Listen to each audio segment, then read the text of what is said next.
Hello everyone, Shane1288 here with your weekly RuneScape Byte for Tuesday, November 13th, 2018. This week sees the launch of the public mining and smithing beta, which takes place on the entire game world, unlike the previous beta which was limited to one map square earlier this year. The beta will run from November 13th through November 27th. So now you might be wondering, how do you access the beta? Well, if you head on over to the RuneScape.com homepage and click into the Mining and Smithing Beta news post, you'll see that there's a link that says click here to play. And when you click that, it'll open up your game client and the Mining and Smithing Beta will download and you'll be able to log in just as you do with any other version of RuneScape. So what's particularly different this time? Well, it's a total rework of the skill to the point where we're going to be tempted to call this 2 new skill releases on the podcast. Mining can be totally AFK now if you want, and this is governed by a new system called Stamina, which will decrease each and every time that you swing. Every time that you click a rock, you'll recharge your stamina to 100%, and this means you'll do more damage to the rock, decreasing the amount of time it'll take you to get that piece of ore out of it. Now, optimally, you'll want a pickaxe that has a level greater than or equal to the rock that you're mining. You can still mine, say, light animica rocks with a crystal pickaxe, which is level 70, but it won't be as efficient as using a tier 90 pickaxe.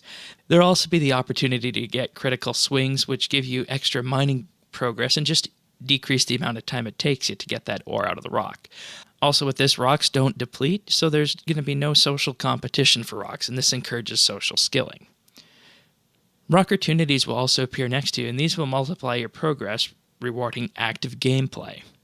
And all mining sites are now located on the world map, so you can just pop open the world map and see what kind of rocks are at the specific mining site.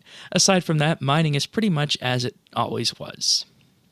Now moving on over to smithing, which is the bigger of the 2 changes for the skills. So with this, bars are stored in the bar hopper at all furnaces. To start off smithing, you click the forge to choose which item you want to create, and you'll be given an in-progress smithing object. After this, click the anvil to begin, and you'll need to reheat your item as the heat decreases in order to smith faster.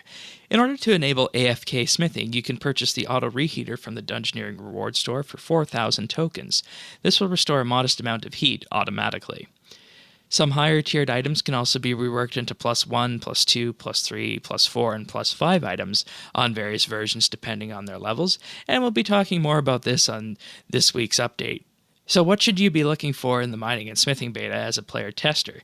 You should look things that are broken with the rocks, the furnaces, and the forge, and in general the process for both mining and smithing.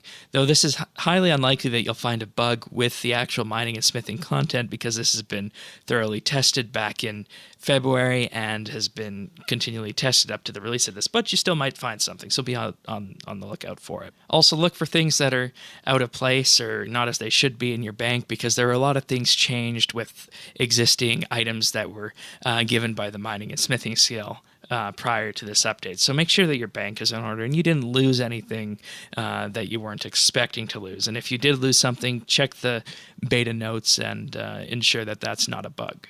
If something doesn't feel intuitive, explain what it is and why it doesn't feel intuitive, then write a post on the official forums explaining yourself and explaining how you think it should be changed and why it's not right.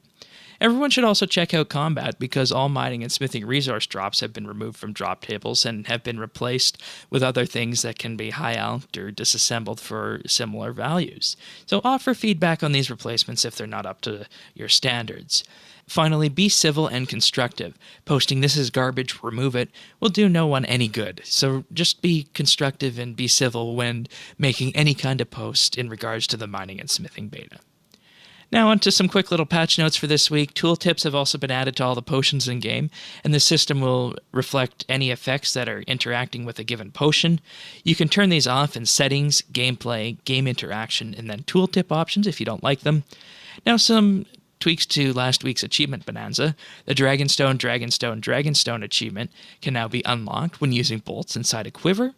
Players with the player-owned ports armor that is either broken or stored in a player-owned house will now be able to unlock the relevant achievements, and finally, players that have completed the You're It achievement will no longer have to complete it again. This is the one for the Brimhaven Agility course. That's it for the Weekly Byte. We'll see you this weekend for another episode of RSBANDB Update and Double XP Weekend. If you found this video at all useful to you, like and subscribe. You can also join us this weekend for Double XP Weekend in our Friends Chat BitsBytes or on Discord at rsbnb.com/discord. See you then, everyone.